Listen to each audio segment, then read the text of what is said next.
você também. Só aguardar, então, o Fabrício nos dar o ok para a gente dar início. Os participantes que já estão conosco, então, mais um minuto, por favor.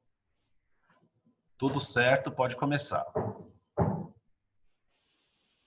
Ótimo, obrigada. Então, bom dia a todos, a todas, sejam bem-vindos, sejam bem-vindas a mais um evento da Câmara Britânica de Comércio e Indústria no Brasil. Eu sou Ana Paula Vitelli, presidente da Câmara, e neste momento eu gostaria de dar essas palavras iniciais contando a vocês, né, que a Câmara, a nossa Câmara de Comércio, tem por objetivo, como missão, na verdade, ser a referência da comunidade empresarial Reino Unido-Brasil, promovendo cada vez mais um fórum relevante de discussão para o incremento do comércio bilateral, investimentos, serviços e relacionamentos. Estamos presentes em São Paulo, no Rio de Janeiro, no Paraná e em Minas Gerais, e fazer parte da nossa Câmara significa fazer parte de um networking de executivos de alto poder de decisão no Brasil e no Reino Unido. Prestando, então, agora meus agradecimentos, primeiramente, ao nosso ilustre palestrante convidado de hoje, o senhor Flávio Rodrigues, diretor de Relações Governamentais e Assuntos Regulatórios da Shell Brasil Petróleo. É um prazer ter você conosco, Flávio. Muito obrigada pela sua disponibilidade, por estar conosco nesta sessão. E já estendo neste momento, então, os meus agradecimentos, né, o Flávio como representante da Shell, estendo meus agradecimentos aos associados mantenedores da Britain, cujas marcas estiveram divulgadas na nossa página inicial deste evento, enquanto a gente aguardava o início do evento, e do qual, então, a Shell também faz parte. Então, nosso agradecimento institucional aos nossos associados mantenedores. E, especificamente, os meus agradecimentos agora ao Fábio Caldas, o presidente da filial do Rio de Janeiro da Câmara, e o Carlos Peixoto, que é presidente do Comitê de Óleo e Gás.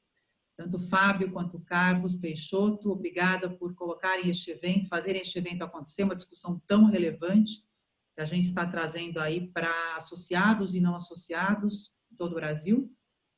E o meu agradecimento também ainda vai para o Fabrício Soares, gerente-geral da Câmara, que junto com a sua equipe, com a Marina, com a Milena e com o Felipe, faz tudo isso acontecer e pilota aí os nossos bastidores deste evento.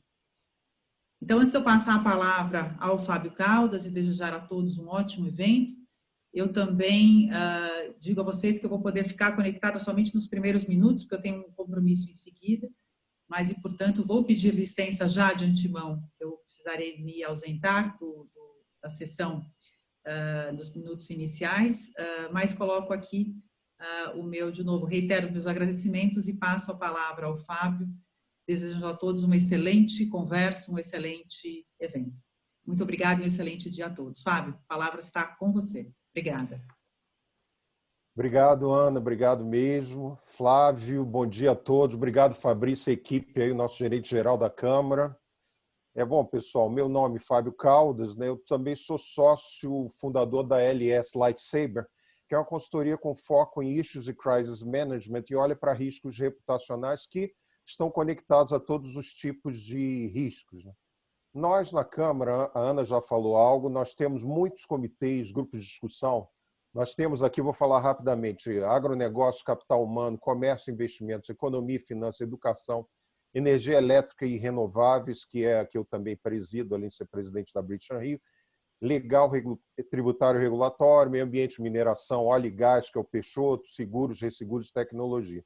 Temos também grupos de negócios britânicos, um clube de negócios britânicos no Brasil, grupo de suportes a negócios. Nós vamos também ter no futuro iniciativas voltadas às startups e eventos diversos que a gente faz, café da manhã, almoço, jantar, seminário.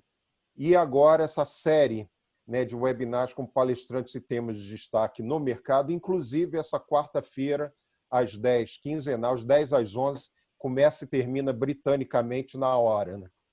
Bom, temos também a nossa revista, Britain Brasil, publicações eletrônicas, newsletters e muitas outras iniciativas. A Câmara tem estado bastante ativa. Vou agradecer novamente aos sócios mantenedores da Britain, né? Então, vocês viram que as marcas estiveram divulgadas no slide de abertura deste webinar. Muito obrigado aos mantenedores. Também ao Flávio, amigo de longa data, é o diretor de Relações Governamentais e Assuntos Regulatórios da Shell Brasil, petróleo, onde eu trabalhei mais de 25 anos, e é um senhor team player, gente. Foi um prazer trabalhar com o Flávio. E também estou agradecendo ao público que está assistindo, tanto via Zoom quanto através do canal da Câmara no YouTube. Eu vou explicar aqui rapidamente a dinâmica. Bom, o tema é Covid-19 transição energética e vai ter duração de 30 a 40 minutos, aí vai ficar muito com o Flávio. Nós vamos ter no final uma breve sessão de Q&As exclusivas, aí no caso exclusivo para os associados da Britam, e as perguntas têm que ser enviadas através do Q&As que você vê na plataforma Zoom, deve estar na parte de baixo. Infelizmente não vão ser consideradas perguntas no YouTube, porque o chat do canal não está sendo moderado durante o webinar e os comentários estão desativados lá no YouTube. Então, aqui no Zoom, lá no Q&A, na parte de baixo, para os associados. Quando falar, eu vou pedir, quando colocar a pergunta, eu vou pedir que citem o nome e a empresa associada, antes da pergunta. E a gente vai aqui moderar, vai ter uma curadoria para essas perguntas, né? E como nós temos essa restrição de tempo, a gente já pede desculpa aqui, me desculpe, gente, mas não dá para responder, para abordar todas as perguntas. Eu vou aqui falar da biografia e vou passar para o Flávio aqui. Bom, Flávio está na Shell há 31 anos, possui experiência nas áreas de supply chain, estratégia, construção de cenários, distribuição e relações externas, atuando no relacionamento com atores chaves externos, mídia, governo, comunidades, ONGs, é um dos porta-vozes da Shell, né, no Brasil, planejamento logístico, fornecimento, que é a parte de supply chain. Gestão de crise, conhece muito. Gestão de questões, que é o Issues Manager, análise econômica de projetos, análise do mercado de petróleo e energia, conhece geopolítica, não botou aqui, conhece muito. Planejamento de refino, processo legislativo, executivo, no executivo e no legislativo, e conhece judiciário também, gente, muito. Ele está sendo humilde aqui no CV. Formado em matemática pela UNB, Universidade de Brasília, possui também um mestrado, né, na área pelo Centro Universitário de Brasília e também tem um MBA executivo sênior pela FDC Fundação Dom Cabral. Flávio, é com você, passando a palavra aí. Sucesso.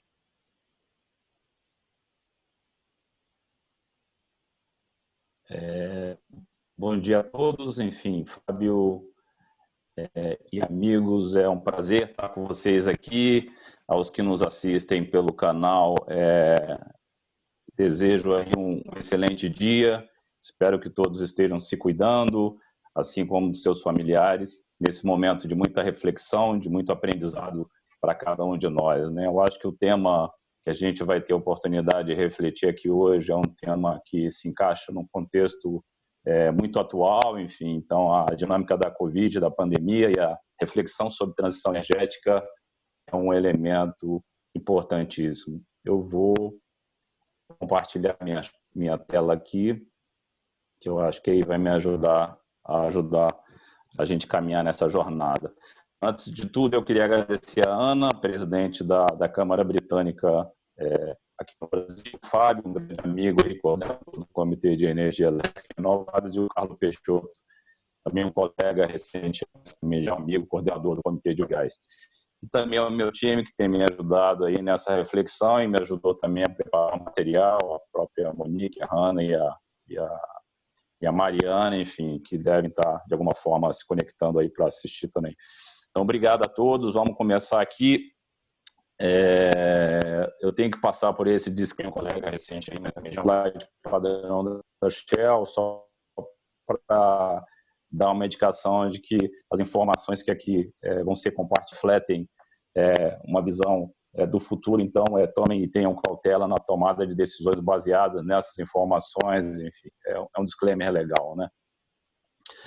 Então, o tema é sem dúvida um tema apaixonante. Eu sou apaixonado por esse tema, enfim, e traz reflexões aí muito importantes para cada um de nós. E eu espero conseguir, através dos slides que a gente vai percorrer aqui, a gente conseguir passar por vários elementos que são muito importantes para a gente conseguir ter uma visão um pouco mais ampla, né? Então, essa foto, eu acho que é uma foto muito interessante, que ela retrata de forma muito atualizada, né, 2 gerações, enfim, a conexão naquele momento com uma outra dimensão que também a gente não vai ter oportunidade de falar aqui, mas é a da digitalização.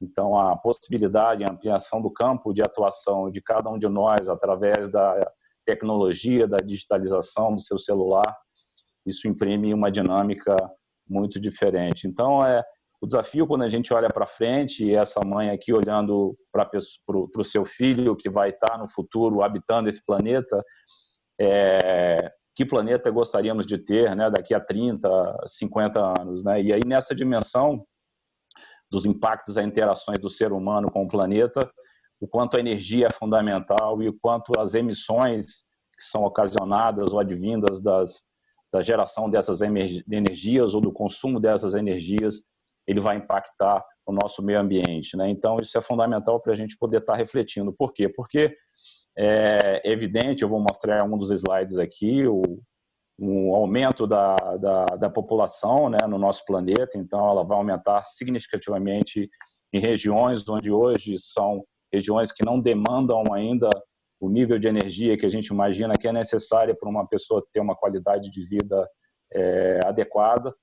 Então, é isso que traz a reflexão e os desafios associados a isso, não só para a sociedade, mas também para as empresas, para os governos que estão inseridos nesse contexto, né? Então, é um aumento significativo na demanda por energia nos próximos anos, nos próximos 30, 50 anos, e com um desafio enorme que é conseguir fazer com que essa expansão ela não tenha o impacto do ponto de vista de emissões no meio ambiente, para a gente, com certeza, ter aí a dimensão do planeta extremamente considerada, né?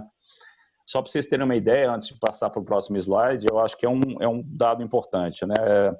Hoje, a gente, às vezes, não reflete sobre isso, mais ou menos 1 bilhão de pessoas vivem sem ter acesso à energia. Às vezes é difícil a gente imaginar isso, né? Mas pessoas que vivem sem poder conectar com outras pessoas, sem poder carregar o seu celular, e, diga-se lá, poder se conectar através das televisões, através de outros canais, enfim, e nem ter, inclusive, a energia para poder iluminar as suas habitações. Então, uma coisa assim difícil de imaginar. Eu estou falando mais ou menos de 4 vezes a população do Brasil, né? Então, é uma massa significativa que hoje já não tem acesso, e algumas centenas de milhões de pessoas que, mesmo tendo acesso, não têm de forma segura, de forma continuada, enfim, que eu acho que impõe um desafio adicional, né? Os acontecimentos recentes relacionados à pandemia da Covid acabaram acentuando ou trazendo uma reflexão muito mais forte, é o que a gente vai falar aqui, eu espero concluir no final com uma reflexão sobre esse assunto, não só do lado da queda da demanda, que é evidente, para quem está atualizado, ou lê algum material, ou lê os jornais, vê a queda da demanda que foi implementada pela restrição de consumo, principalmente a restrição da mobilidade das pessoas. E, por outro lado, você também teve um excesso de oferta, para quem participa mais do setor, enfim, em função das decisões tomadas pela Arábia Saudita e pela Rússia, você teve um excesso de óleo e gás no mercado, com que fez que uma depressão de preço fosse imprimida, principalmente no setor energético, que tem criado uma tensão adicional às empresas e os governos em várias dimensões.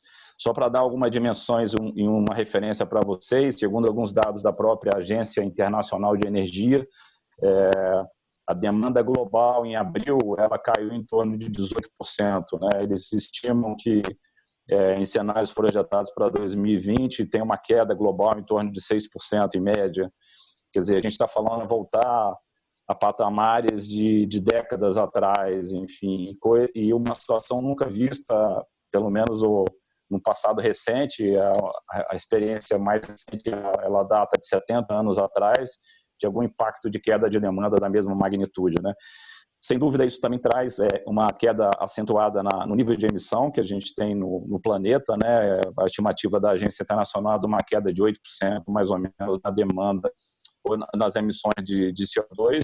A gente está falando de um patamar de redução de emissões quase 6 vezes maiores do que a crise econômica de 2009. Então, são situações que realmente não têm muita referência, muito precedente, mas que certamente vão ajudar ou vão tornar mais desafiador ainda essa nossa jornada da transição energética.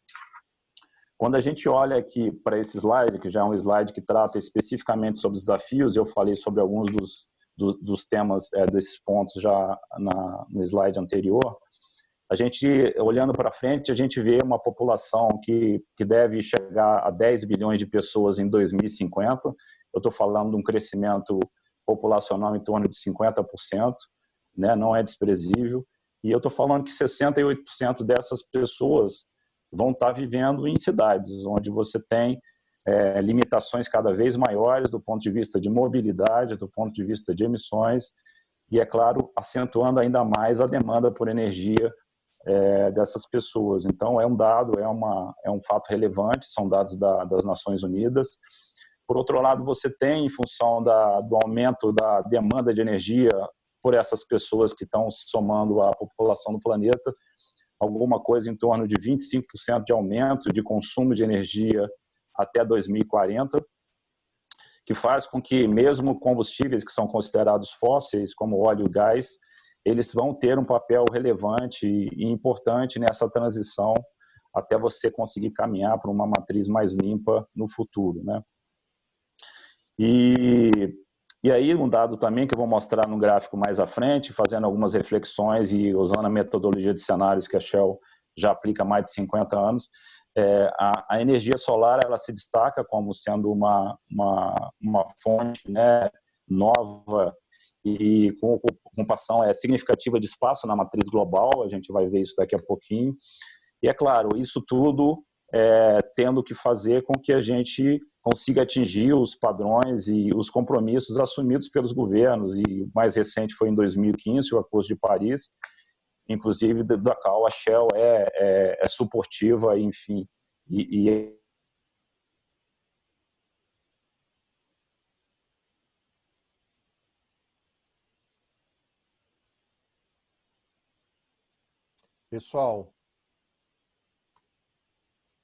Pessoal, vamos aguardar houve alguma estabilidade com o Flávio, né? Então ele deve estar retornando aí em algum momento, pode ter sido uma queda de luz ou qualquer coisa.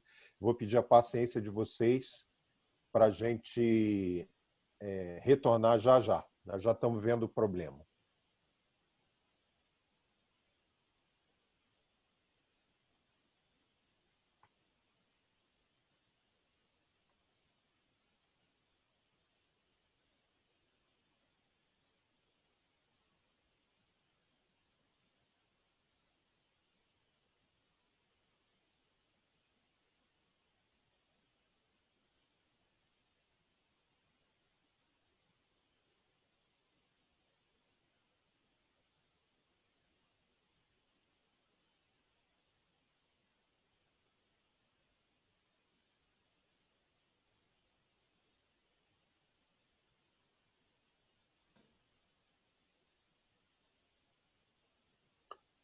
acho que eu tive um probleminha técnico aqui, eu caí, não sei até onde foi, Fabinho. Sem problema, Flávio. Se você passar o slide um pouquinho à frente, você estava falando sobre wind, sobre as fontes, um pouquinho mais à frente daquele da imagem da criança. Pode botar, bota na tela que a gente vê aqui. Esse aqui? Espera aí, tem que compartilhar, né? Que eu não estou vendo. Tá, deixa eu compartilhar aqui.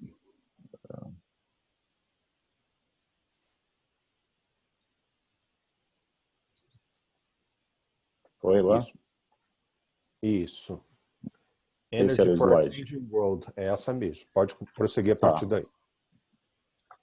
Então tá bom, vamos lá. Desculpa aí ter caído aí, enfim, coisas da tecnologia, né? Então, quando eu estava comentando, enfim, além da demanda crescente por energia, que a gente visualiza nos próximos anos, até 2040 à frente, você tem também um destaque aí, que eu vou mostrar nos slides posteriores, do aparecimento de forma mais intensa como fonte de energia a fonte solar, né? Então, eu vou mostrar nos gráficos, vai ficar muito mais visível, né? E nesse contexto todo, todas os desafios que a gente tem, as empresas, os governos e a sociedade vai estar assim impondo, e aí o Acordo de Paris, firmado em 2015, foi foi relevante para demonstrar o compromisso que tem da sociedade com relação a você reduzir o nível de emissões globais, né? E a Shell é suportiva desse acordo. Então, para resumir esse slide, a matriz energética que foi construída hoje, ela é fruto de décadas, né, de escolhas de governo, consumidores e das empresas. E a gente sabe claramente que essas escolhas foram feitas, né, e o modelo que a gente tem hoje, ele não é o mesmo modelo que vai ser daqui a 30, 40, 50 anos. Então, novas decisões ou formas diferentes de fazer as coisas vão ser imperativos para a gente poder conseguir atingir esse objetivo, né? Passando por esse slide, que eu acho que é muito interessante, porque ele demonstra aqui um pouco mais de detalhes sobre o que eu falei no slide anterior. Então, quando você olha na dimensão da esquerda, onde você vê esse gráfico, você vê a correlação que existe muito clara entre um índice de desenvolvimento humano e o nível de consumo de energia, né, per capita nos países e nas regiões, né? Então, o IDH é o melhor índice que a gente conseguiu identificar para poder avaliar o bem-estar da população, né? Então, se você olha ali na gradação de 0 a 1, nos países mais desenvolvidos, eles estão muito próximos de 1, enquanto você tem países ainda com IDH em torno de 0,4, alguns países da África, enfim, que demonstram claramente que tem uma jornada muito grande a ser feita, inclusive na questão do acesso à energia, né? Então, esse índice ele captura basicamente a renda, a educação e a expectativa de vida na mesma proporção, 1/3 para cada um, né? E o Brasil hoje ele está com IDH em torno de 0,761, né? Ele está ali num patamar intermediário e os países mais desenvolvidos estão em próximos de 1. Então, isso deixa muito claro que à medida que a população vai crescendo, que as pessoas vão começando a demandar mais energia, elas vão caminhando na direção de ter uma qualidade de vida, ter um bem-estar muito melhor, né? Então, é uma correlação muito próxima, né? Então, a gente imagina que aqueles países que estão ali com DH abaixo de 0,8, 0,7, eles vão fazer uma conexão, uma migração cada vez maior para o lado direito desse gráfico, quer dizer, passando a consumir mais energia, né? E isso é um desafio para quem está nesse setor, estão nesses países para poder conseguir fazer e modular qual é a sua jornada de caminhar nessa direção, né? Ao mesmo tempo que você tem do lado direito, da onde você tem os maiores desafios do ponto de vista de mercado, né?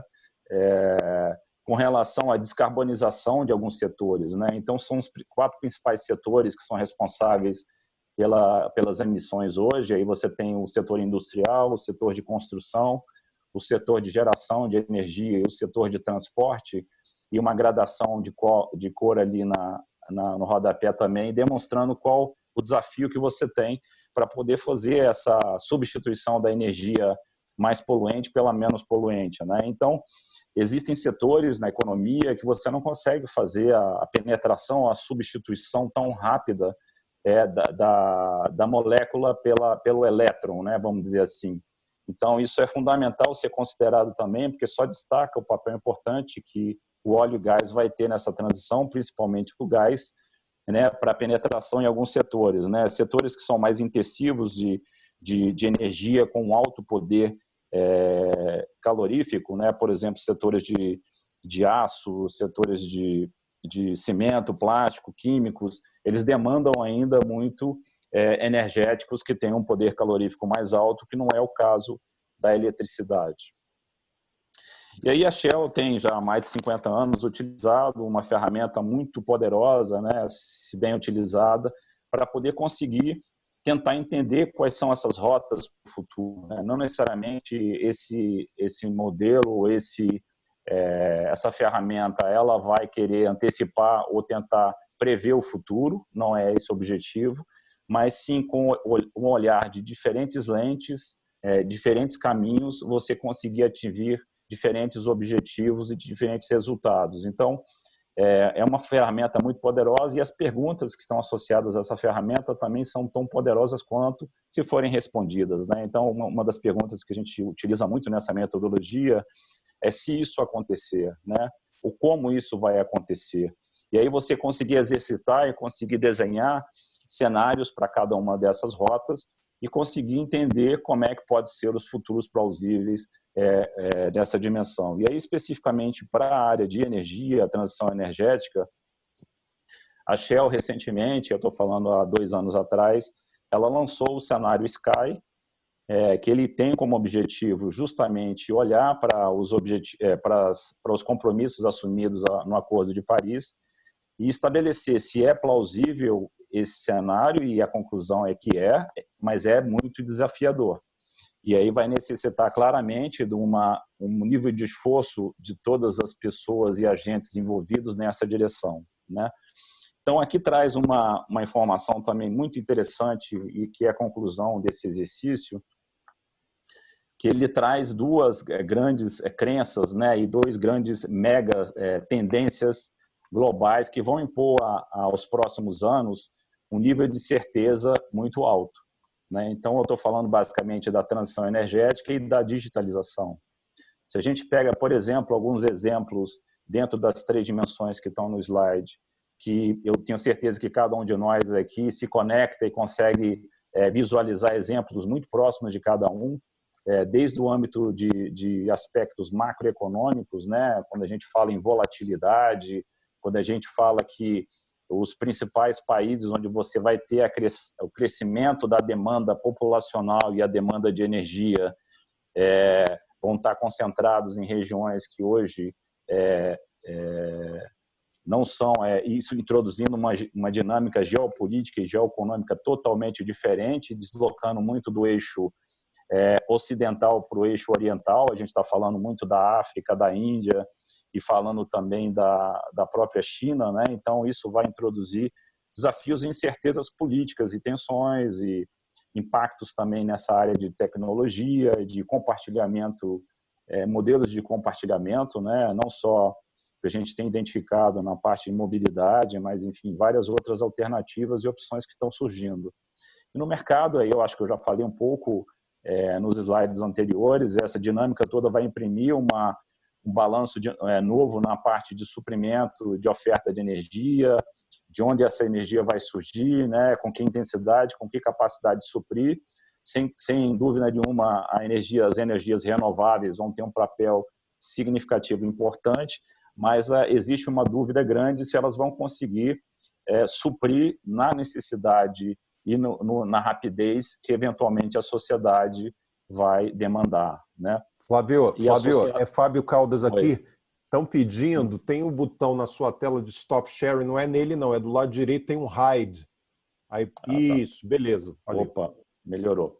Valeu. E aí, mecanismo de precificação de carbono, por exemplo, ou os impactos dessa transição, porque ela não pode ser feita também de forma linear ou adotando a mesma metodologia ou o mesmo método para diferentes regiões, né? Isso é evidente que regiões onde você tem uma necessidade ainda de capturar e monetizar reservas de óleo e gás em benefício da própria sociedade naquele momento, e é claro, sociedades onde já estão no estágio diferenciado de evolução e de econômica, que vão certamente buscar rotas distintas, né? Eu acho que isso é muito evidente quando você olha a realidade da Europa, quando você olha a realidade dos Estados Unidos e quando você olha, por exemplo, a realidade da América Latina e da África, né? Então, eu acho que tem que ter a sabedoria e saber que a transição energética ela é global, mas ela também é local, né?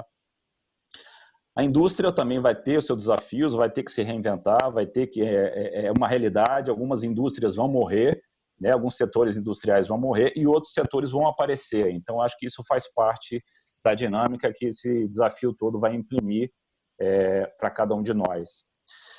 Esse gráfico aqui é um gráfico bem interessante, que eu acho que ele já traz em dimensões mais tangíveis o que eu falei no slide anterior com relação à questão dos cenários, né? Então, olhando que o cenário Sky, que a gente desenvolveu e lançou em 2018, ele demonstra, né, ou pelo menos procura olhando para 2070, e olhando a matriz que você tem hoje a matriz ela está muito ainda alicerçada em combustíveis fósseis. A gente está falando em mais ou menos 80% da matriz global, né? Eu não estou falando da matriz do Brasil aqui, que é muito mais limpa do que a matriz global, tá?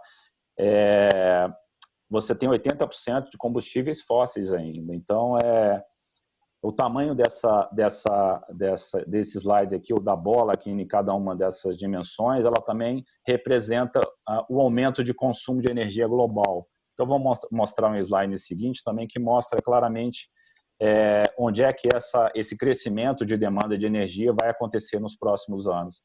Mas é muito evidente que em 2070 você vai ter aí 45% do fornecimento ou consumo de energia vai estar vindo de fontes como a solar e a própria wind, né, que a gente chama que é a geração através dos ventos, né?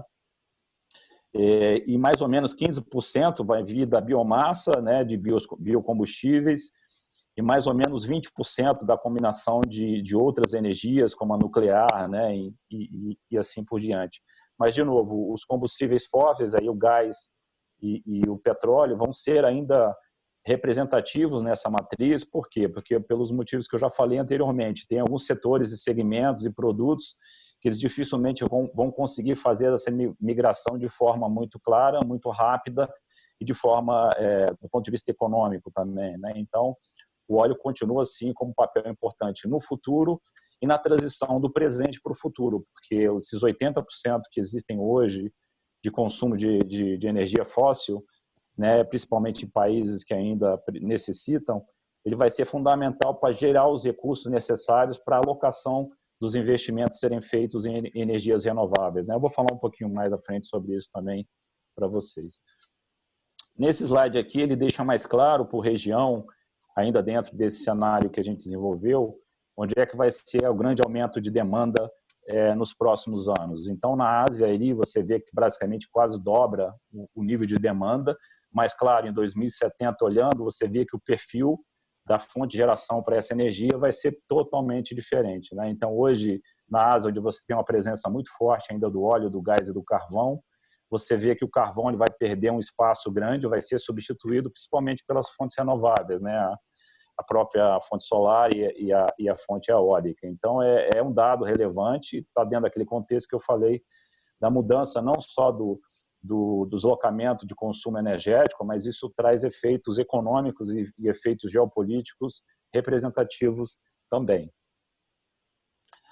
Esse aqui é uma reflexão, seriam as 7 rotas ou 7 pilares ou elementos que a gente considera, falando a Shell, dentro desse cenário, que são importantíssimos serem endereçados de diferentes formas. Por quê? Porque todos eles vão ser necessários e existe ainda uma dúvida se vão ser suficientes. Então, talvez a gente não tenha capturado ou tenha que capturar outras dimensões, além desses 7, que vão ser importantíssimos para a gente poder conseguir transitar nesse período e conseguir atingir esse objetivo mais à frente, né? Então, eu falo desde a ampliação da capacidade instalada, né? Eu já estou falando aqui das moléculas para os elétrons, a infraestrutura hoje, para você transmitir, você gerar e você consumir energia elétrica, ela vai ter que ser ampliada significativamente, ou até modelos novos, né? Você vai ver o aumento significativo também de parques instalados de energias novas. Até aí tem um exemplo do offshore wind, do onshore wind, que eu acho que são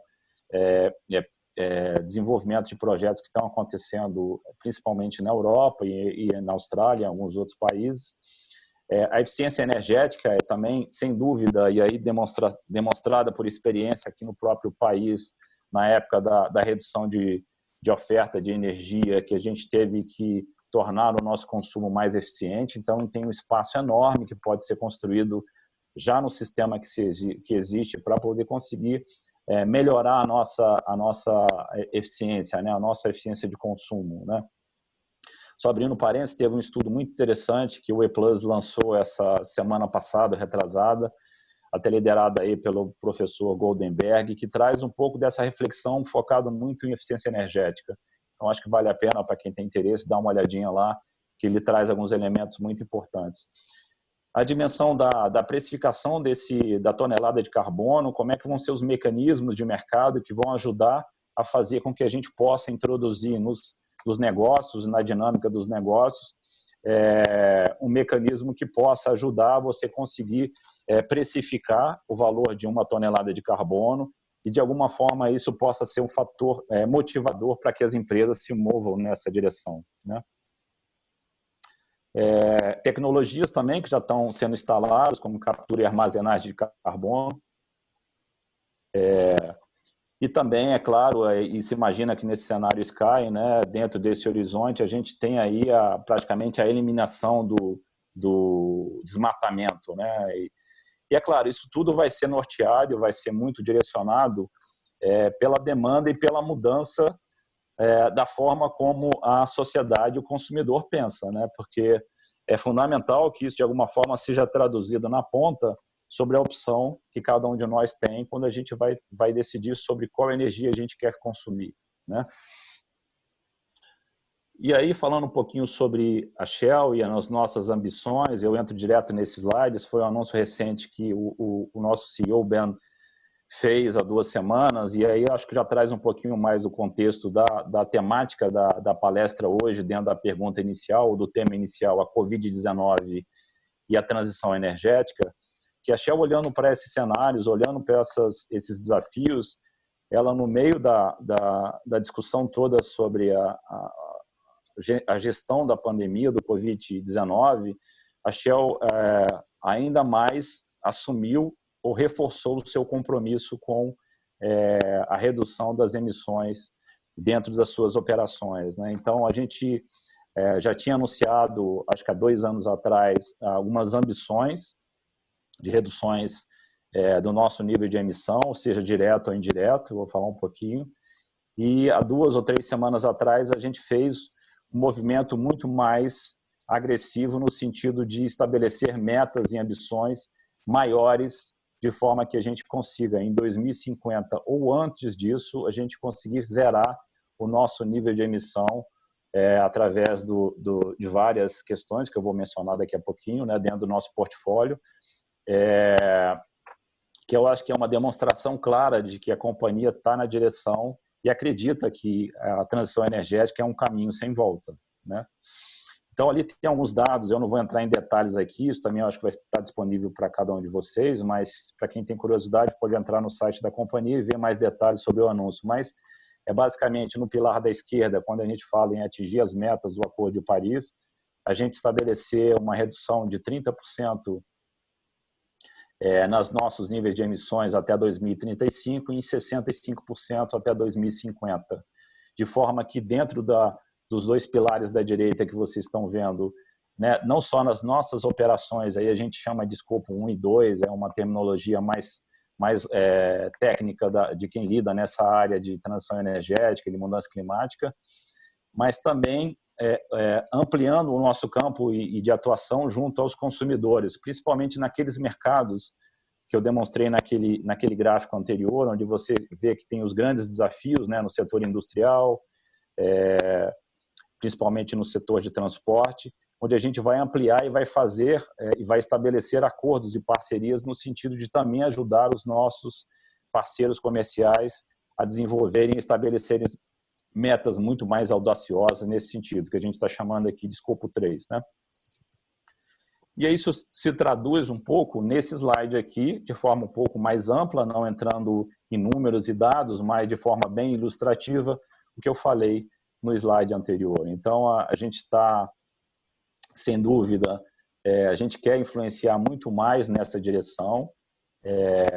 A companhia que vai ser em 2050, a Shell de 2050, certamente será bem diferente da Shell de 2020, por motivos muito claros. Se você olha por essa barra e os exemplos que a gente está trazendo aqui, partindo de um baseline de emissões que a gente tem hoje, né, você vai ter várias iniciativas que vão certamente se tornar mais visíveis ao longo dos próximos anos, se não ainda esse ano, em várias frentes, né? Eu posso citar alguns exemplos, desde metas mais ambiciosas de redução de emissões dentro das nossas próprias operações, através da eficiência operacional, até a própria ampliação da penetração de gás natural em alguns segmentos que hoje ainda não utilizam esse energético, os projetos na área de offshore wind ou onshore wind, que já estão em desenvolvimento dentro da linha de renováveis.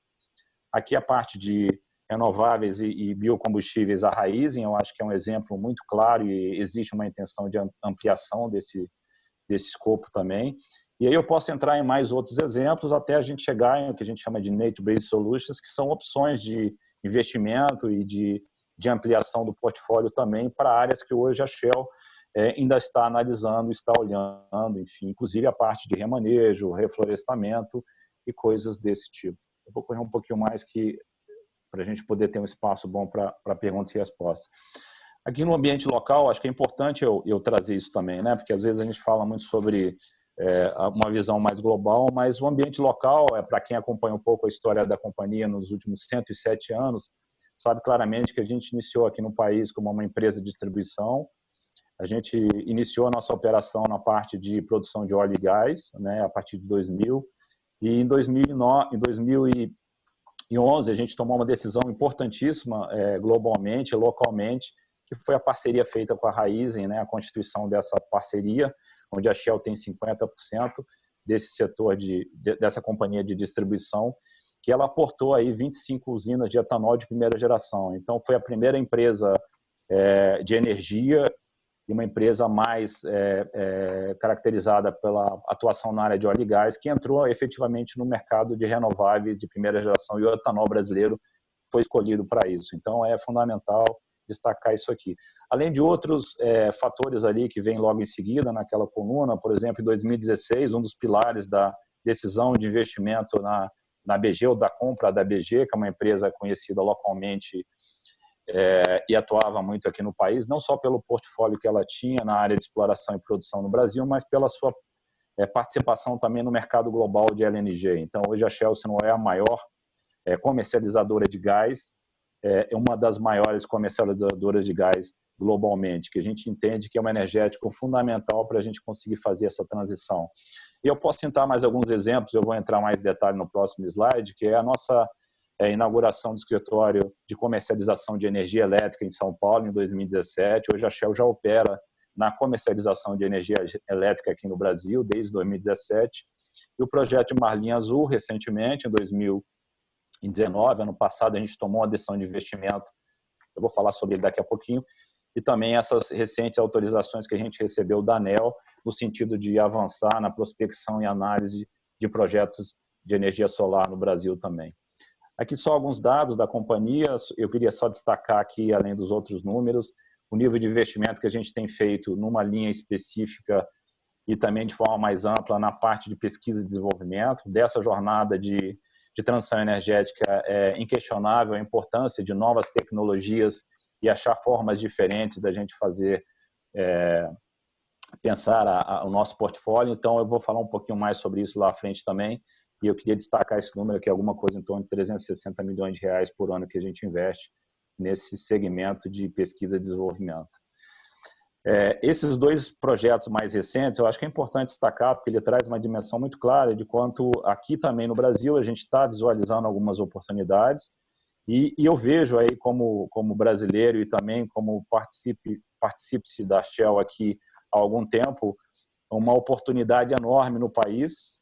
É claro, dentro dos contornos e dentro dos desenhos adequados do ponto de vista de economicidade e desenho regulatório, mas se você olhar as oportunidades e a matriz energética brasileira, ela traz um potencial enorme para qualquer empresa de energia que atua no aspecto global e tem interesse em diversificar o seu portfólio. Então, eu vejo aqui, por exemplo, o projeto Marlim Azul, que é um projeto da construção de uma termoelétrica em Macaé, com investimento significativo, e foi o primeiro projeto que foi tomada a decisão de investimento, ele já está em andamento, inclusive, né? Essa foto aqui embaixo, onde você vê a terraplanagem que foi feita no local onde vai ser instalada a termoelétrica.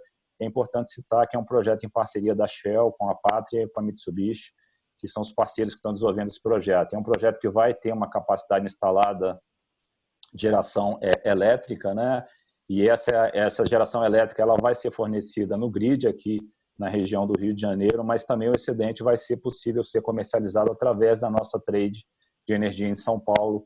E esse projeto ele provavelmente deve estar já iniciando suas operações em 2023, né? E a gente está bem esperançoso que isso aconteça. Foi o primeiro projeto utilizando gás vindo do pré-sal, que é um desafio enorme, né? Para quem conhece o setor e sabem dos custos associados a isso, mas é um projeto importante para a gente e estamos avançando nisso aí. Na parte de energia solar também, recentemente, para quem acompanha o setor, deve ter visto que a gente recebeu algumas autorizações da ANEEL para poder instalar ou para poder fazer ou avançar na análise mais profunda de projetos solares na região, no estado de Minas Gerais. Então, é uma iniciativa adicional, né? Ainda é um projeto que está em estágio de análise econômica, de revisão, mas sim, dentro de tudo que eu falei anteriormente, uma demonstração clara que também no nível local a gente está fazendo um movimento de portfólio. Na parte de pesquisa e desenvolvimento, vocês vão ver aqui que o valor que a gente investe hoje, é claro, está sendo revisto para 2020 em função do preço do barril e do câmbio, mas claramente esses dois exemplos aqui embaixo, a parceria que a gente tem com o RGCI, com a Cine, eles têm um foco muito grande aí, junto com a FAPESP e a USP, em achar formas diferentes de desenvolver tecnologias focadas muito em novas energias e no NBS, né, no Network Based Solutions, que eu falei também anteriormente, um dos slides meus. E aí, chegando já próximo da minha conclusão, eu acho que isso aqui é interessante, porque conecta de novo com o tópico do painel, quer dizer, várias manifestações ou repercussões de manifestações ou reflexões que foram feitas, se materializaram através da mídia, sob diferentes lentes, né? Então, acho que reforça um pouco daquele conceito do cenário que eu falei, que é fundamental a gente conseguir olhar o médio e o longo prazo, para que o curto prazo ele não possa ofuscar a nossa capacidade de conseguir ter sustentabilidade, ter robustez nas definições que a gente tem, nas reflexões que a gente tem no portfólio da companhia. E todos esses projetos que eu comentei aqui, eles passam por todos os screens, os cheques aí de consistência econômica e outras variáveis, olhando sobre várias dessas lentes, né? Então, você vê desde manifestações mais na direção de que a pandemia atual ela pode ser uma oportunidade enorme para uma reflexão da sociedade para acelerar essa transição energética e a gente caminhar mais rápido nessa direção. Por outro lado, você vê algumas manifestações no sentido de questionar se a pandemia e pelo padrão de queda de consumo e a necessidade de você ter combustíveis fósseis ajudando na retomada econômica, se isso não pode impor um ritmo diferente para a transição energética. E ali no canto esquerdo embaixo eu destaco ali o nosso anúncio aí que a gente fez justamente na direção, que eu acho que eu queria concluir daqui a pouquinho, que a gente não só continua acreditando nesses cenários que a gente vem desenvolvendo, mas mais ainda a gente tem tornado as nossas metas e ambições muito mais audaciosas e mais visíveis para a sociedade como um todo, né? E aí eu acho que é muito oportuno fechar com esse slide aqui, que é uma carta que foi divulgada ontem pelo CEO dessas empresas, são as principais empresas de energia. Isso é uma associação, é a OGCI, né, Oil and Gas Climate Initiative, que ela foi criada com o objetivo de pensar de forma estruturada sobre a ótica da mudança climática, as iniciativas e compromissos que as empresas de energia deveriam assumir de forma mais ativa nesse contexto, né? Então, eles têm feito um papel muito ativo nessa agenda e ontem foi feito esse anúncio, a divulgação dessa carta assinada por todos os CEOs, e eu quero destacar 2 pontos dessa carta, que eu acho que só reforçam o que eu falei até agora, né? Então, na realidade atual, quando a gente tem a nossa visão um pouco ofuscada pela pandemia, né, do Covid-19, é fundamental que os CEOs, e eles demonstraram aqui, né, estão fazendo de tudo, e as companhias, para que as pessoas e as comunidades onde a gente opera, elas tenham de forma segura, né, e com a capacidade necessária, confrontar a pandemia, né? Então, acho que isso é a prioridade definida claramente ali. Então, a gente apoiar as pessoas, apoiar as comunidades, no sentido que confronto essa pandemia, ela seja de forma prioritária, né? E, é claro, com a nossa capacidade, para quem participou aí das eleições recentes, aí para o Brasil, inclusive, não tivemos nenhum reporte, nenhum caso evidente de falta de energia ou disrupção no suprimento de energia no país, que eu acho que é um dado muito importante, que às vezes a gente não fica atento a isso, né? Então, acho que essa questão da continuidade, do fornecimento de energia é um compromisso importante dessas empresas, inclusive, né? Inclusive para a retomada econômica que a gente imagina que vai ser necessário para a retomada dos empregos, etc. Então, de novo, é uma dimensão aqui que é importância da dimensão da pandemia e do cuidado com as pessoas e com o combate a esse assunto, e também o auxílio no fornecimento de energia e a retomada econômica. Então, não é uma coisa em detrimento da outra, mas uma coisa e outra, né? E aí, mais ainda, né, eu acho que mais do que isso é reafirmado no parágrafo abaixo, logo ali abaixo, que, por mais que alguns rumores ou algumas informações possam ter surgido no sentido de que as empresas possam ter uma visão um pouco oportunista nesse ambiente e tentar fazer com que essa transição ela possa ser retardada, e aí essas empresas reafirmam o seu compromisso e até mais do que isso, estabelecem que isso pode ser no sentido oposto, uma oportunidade de acelerar esse movimento no sentido de se fazer uma transição energética mais rápida, né? Então, acho que o último slide aqui, só para concluir, enfim, eu acho que todas essas informações, esses dados, eles trazem muito para uma reflexão de cada um de nós. O que cada um de nós vai fazer, quais são as decisões que cada um de nós vamos tomar, seja a nossa decisão individual, seja a nossa decisão como ocupante de uma posição dentro de uma empresa, uma posição dentro do governo, uma posição dentro da sociedade, no sentido de olhar para o futuro e ver que a gente quer um planeta melhor, que a gente quer habitar um planeta melhor, onde você tenha uma matriz mais limpa de tomar e que capacidade ou o que a gente vai fazer para influenciar com que essa mudança aconteça. Então, aqui, de novo, esse slogan que a gente usa muito em algumas campanhas da Shell, mas acho que é muito apropriado, e a figura e a imagem aqui também, é desse cientista olhando para o futuro e vendo quais são as opções e as decisões que a gente tem que tomar como cidadão, é claro, como coletivo, nesse momento atual. Então, eu queria parar por aqui, eu acho que a gente tem ainda 5 a 10 minutinhos aí para algumas perguntas e voltar para o Fábio aí para ele moderar e, enfim, coordenar esse espaço. E agradecer, né, gente?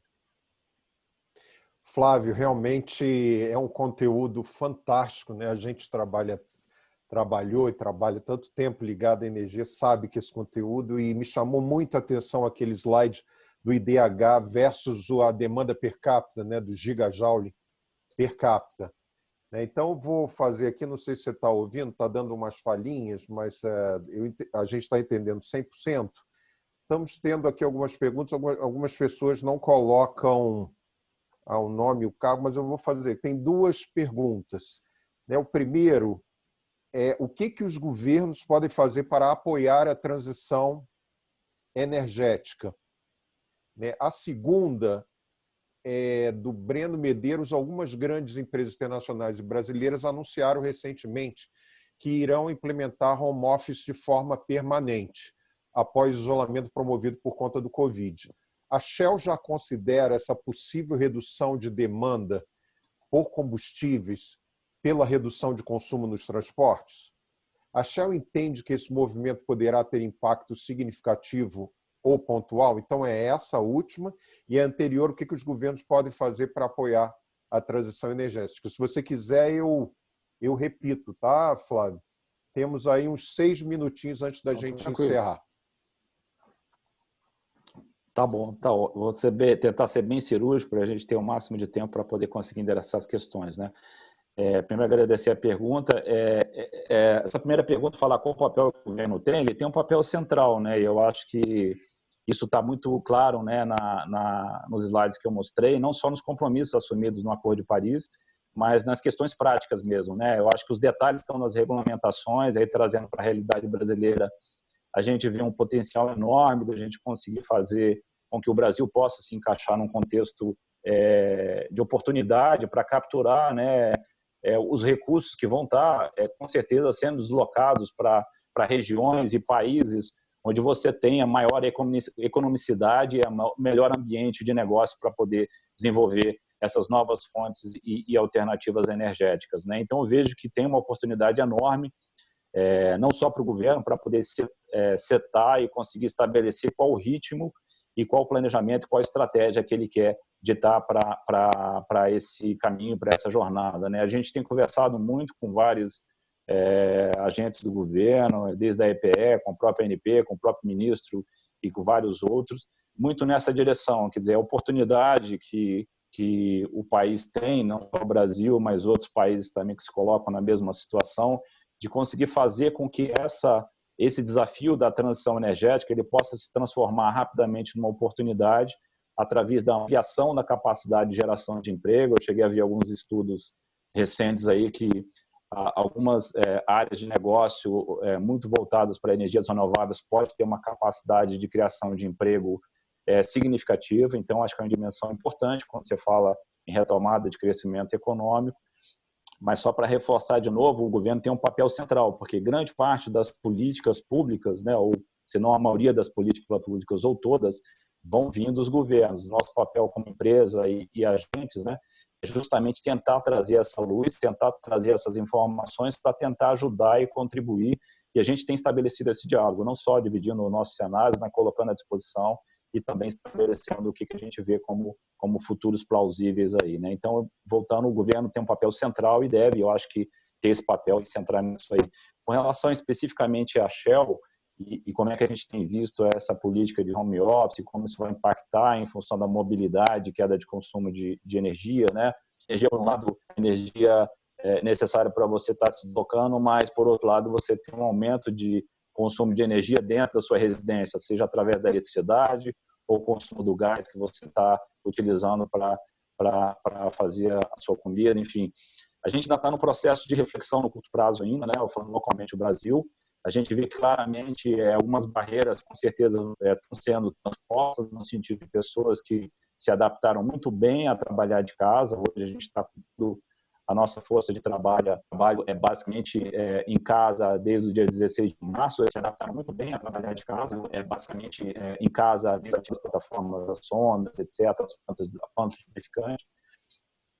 Mas certamente isso vai editar e vai criar uma referência nova para a gente poder olhar para frente. Não está claro ainda se isso vai se tornar o novo normal ou se a gente vai ter que achar alguma coisa no meio do caminho, talvez uma maior flexibilidade, enfim, coisas do tipo que possam certamente aumentar a qualidade de vida das pessoas. Isso certamente vai ter impacto não só na capacidade de conexão, a penetração da digitalização e também queda de consumo de combustível. Então, acho que ninguém ainda tem ainda uma clareza com relação ao que vai se desenvolver no futuro, mas é claro que hoje, no presente, a gente vê um potencial enorme aí para poder a gente fazer algumas mudanças. Flávio, brigadão. Eu vou fazer as duas últimas. A gente tem uns 3 minutos aqui. Eu estou seguindo a ordem aqui, tá, gente? É o Celso Fiore, da BP.